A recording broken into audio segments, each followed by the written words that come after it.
సంగారెడ్డి జిల్లా కేంద్రంలోని కలెక్టరేట్ ఎదుట కళ్యాణలక్ష్మి షాదీ ముబారక్ పథకాల కొనసాగింపును డిమాండ్ చేస్తూ బీఆర్ఎస్ శ్రేణులు పెద్ద ఎత్తున నిరసన చేపట్టారు. ఎమ్మెల్యే చింతా ప్రభాకర్ ఆధ్వర్యంలో నిర్వహించిన ఈ కార్యక్రమంలో పార్టీ నాయకులు, కార్యకర్తలు ప్లకార్డులు ప్రదర్శిస్తూ ప్రభుత్వానికి వ్యతిరేకంగా నినాదాలు చేశారు. అనంతరం ఎమ్మెల్యేలు చింతా ప్రభాకర్, మాణిక్రావు, మాజీ ఎమ్మెల్యే చంటి క్రాంతికిరణ్ తో పాటు బీఆర్ఎస్ నాయకులు జిల్లా అదనపు కలెక్టర్ పాండుకు వినతిపత్రం అందజేశారు. ఈ సందర్భంగా చింతా ప్రభాకర్ మాట్లాడారు.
షాదీ ముబారక్ అయ్యేటట్టు హైకోర్టులో పిటిషన్ వేయాలి.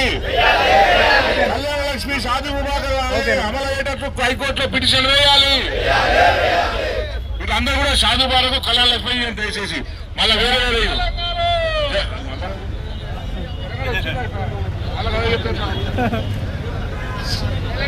కళ్యాణలక్ష్మి షాదీ ముబారక్ వెంటనే కళ్యాణలక్ష్మి షాదీ ముబారక్ నిలిపివేయాలని హైకోర్టు తీర్పు ఇవ్వడం వెనుక ప్రభుత్వ వైఫల్యం ఉంది. ప్రభుత్వ వైఫల్యమే కాదు, ఇది ప్రభుత్వం చేస్తున్న కుట్ర. ఎందుకంటే ఎలక్షన్ సమయంలో కేసీఆర్ గారు ఆల్రెడీ 1,16,000 రూపాయలు కళ్యాణలక్ష్మి షాదీ ముబారక్ ఇస్తున్నారు. కానీ దానికి అదనంగా తులం బంగారం నేను ఇస్తా అని చెప్పి రేవంత్ రెడ్డి హామీ ఇచ్చాడు. ఆ తులం బంగారం ఇవ్వడం చేతగాక మొత్తం కళ్యాణలక్ష్మిని ఎత్తేసే కుట్రలో భాగంగానే హైకోర్టు ద్వారా ఈ పథకాన్ని ఆపేసే కుట్ర చేస్తున్నాడు. దీన్ని మా పార్టీ తీవ్రంగా ఖండిస్తున్నది. వెంటనే ఏదైతే షాదీ ముబారక్ కళ్యాణలక్ష్మికి కౌంటర్ వేయడంలో మీ ప్రభుత్వం విఫలమైందో, ఉద్దేశపూర్వకంగా వెనక్కి తగ్గిందో, ఈ వెంటనే మళ్ళీ రివ్యూ పిటిషన్ వేయాలని చెప్పి డివిజన్ బెంచ్కి అప్పీల్ చేయాలని చెప్పి మేము డిమాండ్ చేస్తున్నాం. ఎందుకంటే ఇది ఒక అద్భుతమైన పథకం. చాలామంది మైనారిటీలో ఉన్న పిల్లలు, అట్లా పేదరికంలో పిల్లలు ఉన్నవాళ్ళు, దళితుల్లో, ట్రైబల్స్లో ఉన్న వాళ్ళు అనేక మంది కూడా ఈ షాదీ ముబారక్ కళ్యాణలక్ష్మిని ఉపయోగించుకొని వాళ్ళ బిడ్డ పెళ్ళిళ్ళని ఎటువంటి అప్పులు లేకుండా చేసే పరిస్థితి ఇప్పటి వరకు ఉండేది. ఈ 2.5 సంవత్సరాల్లో కేసీఆర్ గారు ఇచ్చిన 1,116 రూపాయలు ఇవ్వకపోగా వాళ్ళు వచ్చిన తులం బంగారం లేదు, ఇప్పుడు 1,116 లేదు, అన్నిటిని ఆపేసిండ్రు.